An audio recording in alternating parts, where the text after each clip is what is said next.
नमस्कार, welcome back my channel learning by BK sir. आज का जो टॉपिक है बहुत ही जबरदस्त और बहुत ही महत्वपूर्ण है। अदिश व सदिश राशि किसे कहते हैं, तो संक्षेप में आपको मैं बता रहा हूं। अदिश और दूसरी तरफ मैंने लिख दिया सदिश।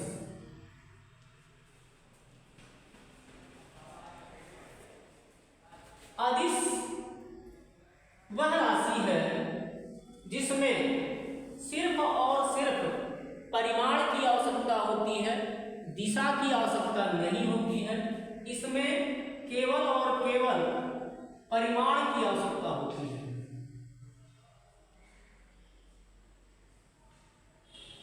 परिमाण की आवश्यकता होती है,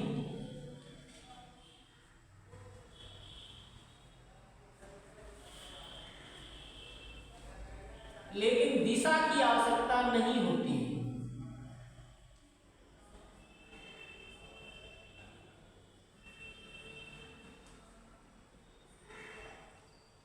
दिशा की आवश्यकता नहीं होती है। ऐसी राशियां अदिश राशियां कहलाती हैं। क्लियर हो गया होगा। अदिश राशि किसे कहते हैं? अदिश राशि वह राशि जिसमें केवल परिमाण की आवश्यकता होती है, दिशा की आवश्यकता नहीं होती है। ऐसी राशियां अदिश राशियां कहलाती हैं। एग्जाम्पल तौर पर बहुत ही आसान तरीके से आप समझ पाएंगे। एक खेत में कोई किसान काम कर रहा है। मान लीजिए यहाँ कोई किसान है और ये कोई खेत है, इस फील्ड में काम कर रहा है। अब किसान काम करेगा तो इसकी कोई दिशा निश्चित नहीं होगी। वह इधर से भी काम शुरू कर सकता है, वह इधर से भी काम शुरू कर सकता है। उसकी कोई दिशा निर्धारित नहीं है कि वह इसी तरफ से ही काम करेगा और काम को अंजाम देगा। यानी कि इस तरह का उदाहरण आसानी से आपको एकदम क्लियर कर देगा कि सिर्फ और सिर्फ यहाँ कोई किसान आपका काम कर रहा है खेत में, तो खेत में काम करने के लिए किसान की दिशा निर्धारित नहीं होती है। हाँ, यह हो सकता है कि खेत दिशा तो निर्धारित नहीं होती है, लेकिन उसमें यदि काम कर रहा है उसका एक निश्चित परिमाण होगा और वह परिमाण अदिश राशि कहलाएगा, लेकिन इसमें दिशा की आवश्यकता नहीं होती है।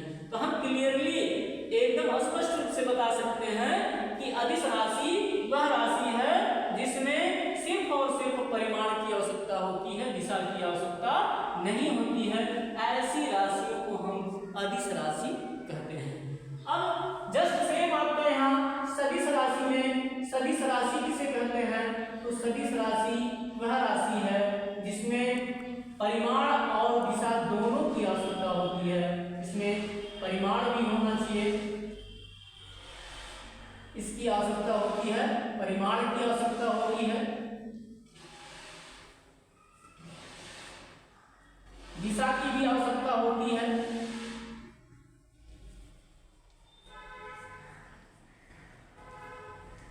दिशा की आवश्यकता होती है।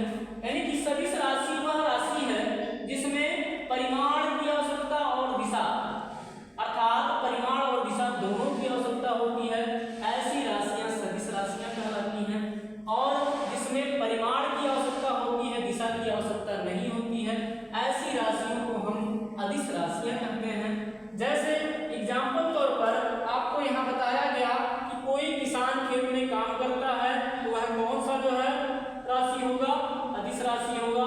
चूंकि इसमें किसान के काम करने की दिशा निर्धारित नहीं होगी, परिणाम स्वरूप इसका जो है प्रतिफल मिलेगा और उसी को हम अदिश राशि कहते हैं। लेकिन एग्जाम्पल रूप में कोई बालक अपने घर से निकल करके स्कूल जा रहा है। मान लीजिए स्कूल यहाँ है, तो स्कूल जा रहा है, तो स्कूल जा रहा है तो इसकी एक निश्चित दिशा होगी और स्कूल पहुंचने के लिए वह अपने घर से कुछ दूरी तय करेगा, यानी कि परिमाण मिलेगा। और घर से जब चलेगा तो स्कूल की एक निर्धारित दिशा होगी और उसी दिशा में वह चल करके स्कूल आएगा। तो इस प्रकार से स्पष्ट है कि सदिश राशियों में परिमाण कॉपी है। दैट्स ऑल राइट, नमस्कार।